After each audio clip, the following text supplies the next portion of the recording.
So hey guys, welcome back to our channel the desi odyssey. आज बस मैं ऐसे ही सोच रहा था कि कनाडा आते आते हमें अब इतना टाइम हो गया है एंड हम दोनों की जॉब्स लग गई हैं, अच्छी जगह पे जॉब्स लग गई हैं और हम धीरे धीरे यहाँ पे सेटल हो गए हैं। हमें ऑलमोस्ट 1 साल हो चुका है कनाडा में अभी। तो मैं आज बस यही सोच रहा था कि किस किस रीज़न से हमें आसानी हुई यहाँ पे सेटल होने में, या क्या क्या चीज़ें ऐसी होती है कि जिसकी वजह से लोगों को थोड़ी मुश्किल हो जाती है। सो जब आप कनाडा मूव करते हो एज अ स्टूडेंट और as PR, so one of the main factor होती है आपकी जॉब लगना। एंड जॉब लगना यहाँ पे इतना आसान नहीं है क्योंकि रिसेशन चल रहा है और काफ़ी ज़्यादा लोग इस वक्त कनाडा में आए हुए हैं। तो उसका एक इम्पॉर्टेंट फैक्टर आ जाता है जॉब ढूंढने का, वो है आपका रिज्यूमे। सो रिज्यूमे कनाडा में कैसा होता है, यहाँ का स्टाइल क्या है रिज्यूमे का, क्या क्या चीज़ें होती है रिज्यूमे में, आज हम उसके बारे में बात करेंगे।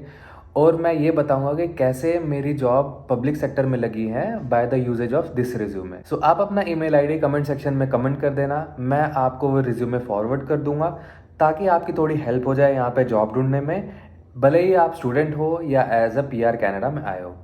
So without wasting any time, let's start with today's video. मैं एक और चीज़ इंपॉर्टेंट बताऊंगा जो आपको वीडियो के एंड में पता चलेगी। सो मेक श्योर दैट आप ये वीडियो एंड तक देख रहे हो ताकि आप उससे बेनिफिट कर पाए। सबसे पहले जब आप ये रिज्यूमे देखोगे तो आपको ये लगेगा कोई रिज्यूमे फैंसी नहीं है। This is a very simple resume.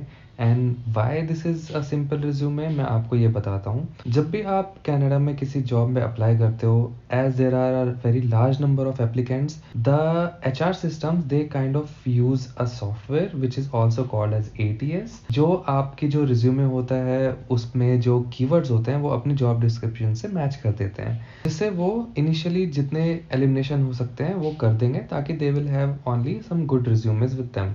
Why this is a simple resume? There's a reason behind it, and it might happen that जो आपकी keywords है वो मैच ना करे जॉब डिस्क्रिप्शन से, एंड फर्स्ट राउंड में ही आपका रिज्यूमे में ना पिक हो, फर्स्ट राउंड में ही आपका रिज्यूमे ना पिक हो। तो हम एक चीज़ सबसे पहले ये करेंगे कि जो हमारा रिज्यूमे है वो हम काफ़ी सिंपल रखेंगे, and there will B not a lot of styles, so that जो आपका रिज्यूमे है वो एटलीस्ट ATS के थ्रू तो निकल जाए। एंड जब आपने सबसे पहला ये स्टेप कर लिया, then you will have to do something like this. सबसे पहले ये हेडर होगा, यहाँ पे आपका नेम होगा, फुल नेम होगा यहाँ पे। Then there will be a section जहाँ पे डिटेल्स होंगे, फॉर एग्जांपल आपका फ़ोन नंबर होगा, आपका एड्रेस होगा, या आपका लिंक्डइन जो आईडी होगी। लिंक्डइन आईडी इसलिए इंपॉर्टेंट है क्योंकि आजकल जितने भी रिक्रूटर्स होते हैं वो आपकी प्रोफाइल सबसे पहले जाके देखते हैं लिंक्डइन पे।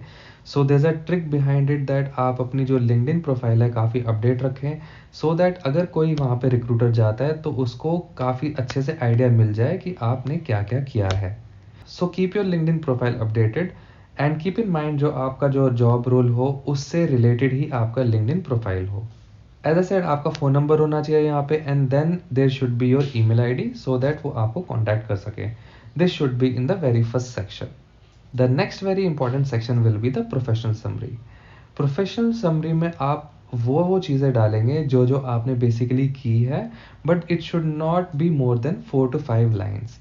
आप काफ़ी डिटेल में इसको लिखने की आपको कोई ज़रूरत नहीं है। You should just briefly summarise what you have done in your 5-6 years of experience और 10 years of experience, जितना भी आपका एक्सपीरियंस है।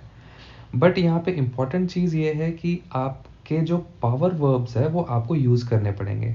For example, versatile, professional, experience, result oriented, attention to detail, proficiency in end to end software, result driven professional, experienced, demonstrated. ये कुछ words ऐसे हैं जो मैंने यहाँ पे बोल्ड करके रखे हैं। You can directly use these power verbs, and जो आपका जो अपना एक्सपीरियंस है वो आप इसमें ऐड कर सकते हैं। This will give a brief gist to the recruiter कि आपने क्या क्या किया है, एंड जो ये पावर वर्ब्स हैं ये काफ़ी अट्रैक्टिव लगते हैं किसी रिक्रूटर को जब वो आपका रिज्यूमे पढ़ते हैं।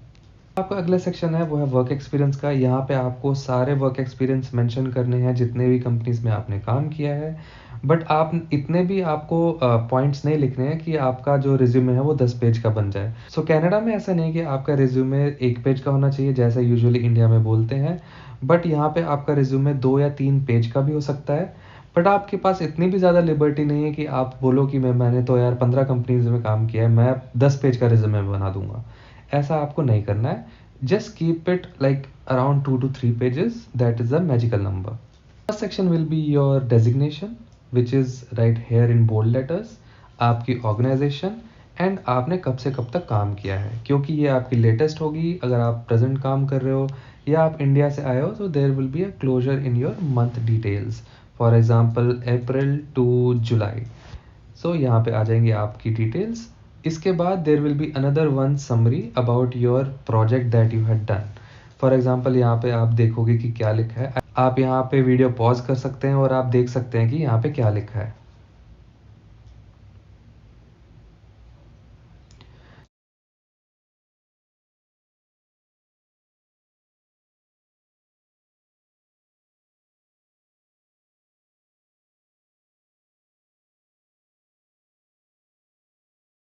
सो अगेन हम वही काम करेंगे जो हमने प्रोफेशनल समरी में किया था। हम पावर वर्ब्स यूज़ करेंगे जैसे हमने ऊपर किए थे। नाउ अगर आपको पावर वर्ब्स चाहिए तो आप कमेंट कर सकते हैं power verbs.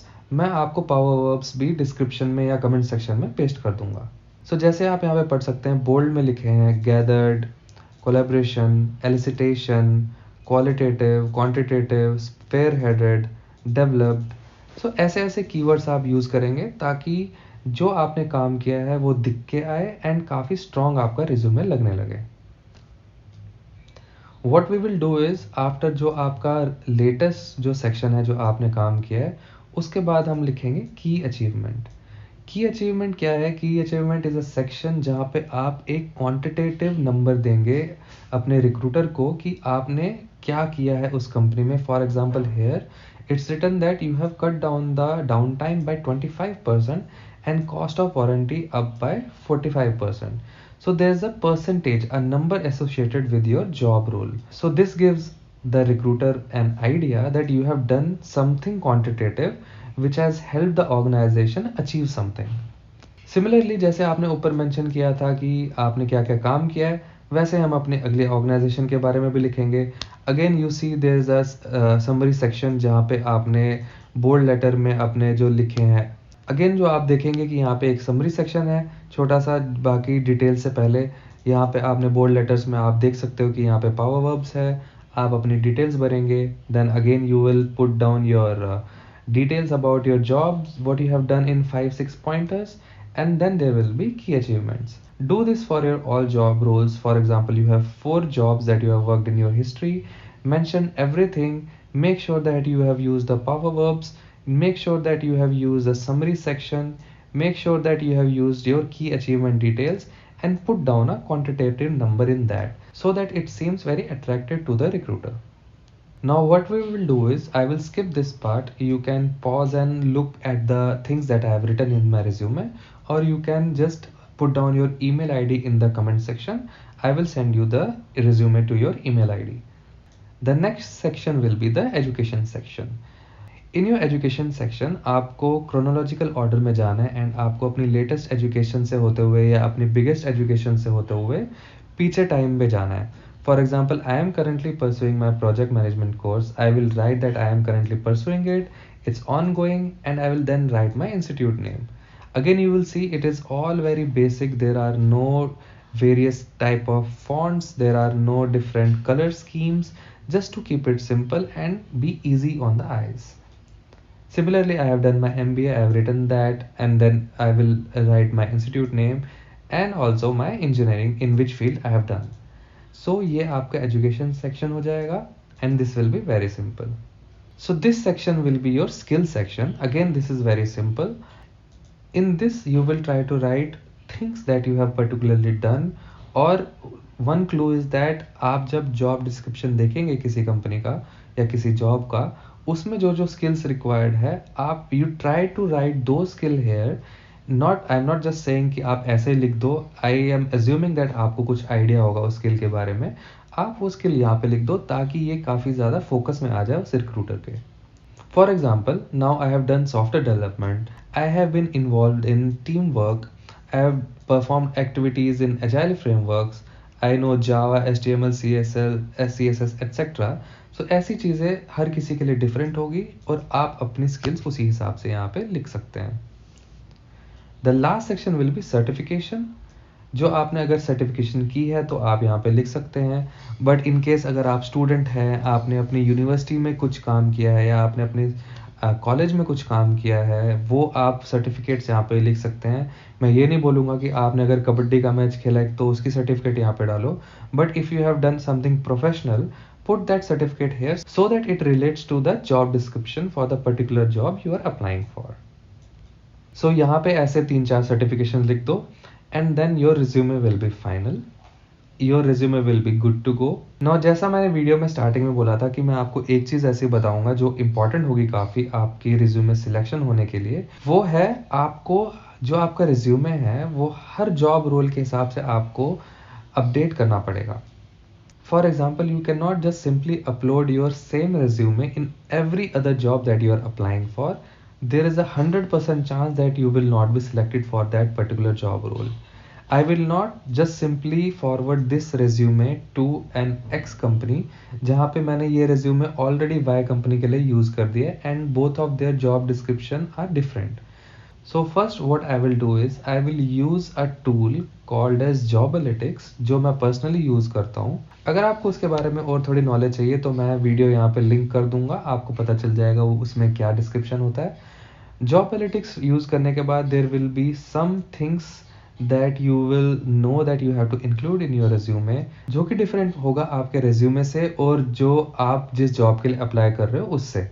So what you have to do is try to match those things which are in the job description with what you have in your resume, so that all of your resumes wherever you are applying, they are all different.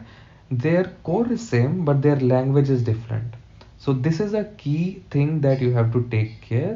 आपको ये चीज़ अच्छे से ध्यान में रखनी है कि आपको रिज्यूमे अपना मॉडिफाई करते रहना है और जहाँ जहाँ पे आप अप्लाई कर रहे हो आपको अपना रिज्यूमे थोड़ा अलग रखना है। सो ये कुछ ऐसी चीज़ें थी जो मैंने की थी अपनी जॉब क्रैक करने के लिए, मेरी जॉब जो पब्लिक सेक्टर में लगी है उसके लिए। आप भी ये रिज्यूमे सिलेक्ट कर सकते हो, आप ये रिज्यूमे यूज़ कर सकते हो, इसका जो टेम्पलेट है वो आप ये यूज़ कर सकते हो ताकि जो जॉब में आप अप्लाई करें आपका वहाँ पे सिलेक्शन हो जाए। जब आप आ रहे हो एज अ पीआर इस कंट्री में है या आप ऑलरेडी इस कंट्री में एज अ स्टूडेंट आ रखे हो, आप इस टेम्पलेट को यूज़ करके वो बेनिफिट ले सकते हो। So I hope that you like this video and आपकी कुछ इससे हेल्प हुई हो। मैंने काफ़ी डिटेल में समझाने की कोशिश की है, बट अगर आपको थोड़े और क्वेश्चंस है then you can write your queries in the comment section. आप अपनी ईमेल आईडी वहाँ पे डाल सकते हो, मैं आपको रिज्यूमे फॉरवर्ड कर दूंगा उस पर, या अगर आपके पास और भी कोई क्वेश्चंस होंगे तो आप वो कमेंट सेक्शन में डालें, आपको उसका आंसर मिल जाएगा। So if you like this video, do subscribe to our channel The Desi Odyssey and share it with your friends whosoever are coming to Canada and are in a need of finding a job.